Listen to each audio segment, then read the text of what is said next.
ഉടമ്പടിയുടെ വിഷയത്തിൻ്റെ മേൽ ദൈവികമായ ഇടപെടലുണ്ടാകാൻ പണ്ട് ഞാൻ നിങ്ങൾക്ക് ഒരു ഷോർട്ട് കട്ട് പറഞ്ഞു തന്നിട്ടുണ്ട്, ഒരു കുറുക്ക് വഴി. എന്താണ്? അമ്മയുടെ പ്രത്യക്ഷീകരണത്തിൻ്റെ എല്ലാവരും കാണാൻ പഠിച്ചിരിക്കും അല്ലേ? Thank you. ഇതുപോലെ ഈ ദിവസങ്ങളിൽ ധ്യാനത്തിൽ എൻ്റെ മനസ്സിൽ വന്നൊരു സംഭവമാണ്. അമ്മ എന്നെ സുവിശേഷത്തിൻ്റെ സാക്ഷിയാക്കണമേ. സിമ്പിളാണ്, ഇത്രയേ ഉള്ളൂ കാര്യമാണ്. നിങ്ങളെ ഓരോ വിഷയവും ഇങ്ങനെ നിങ്ങളെ എടുത്ത് പറയുന്നതിനേക്കാൾ ഇപ്പം നിങ്ങളുടെ ജോലി, വീട്, വിവാഹം, വഴികൾ, കുടുംബ പ്രശ്നങ്ങൾ ഇങ്ങനെ എടുത്ത് പറയുന്നതിനേക്കാൾ നല്ലത് അമ്മ എന്നെ സുവിശേഷത്തിൻ്റെ സാക്ഷിയാക്കണമേ.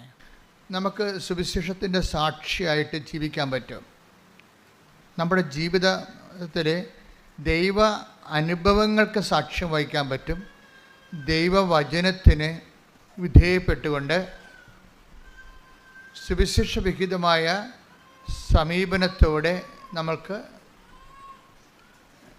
എല്ലാ വിഷയങ്ങൾക്കും സുവിശേഷവിഹിതമായ സുവിശേഷത്തിൻ്റെ ആന്തരിക അർത്ഥം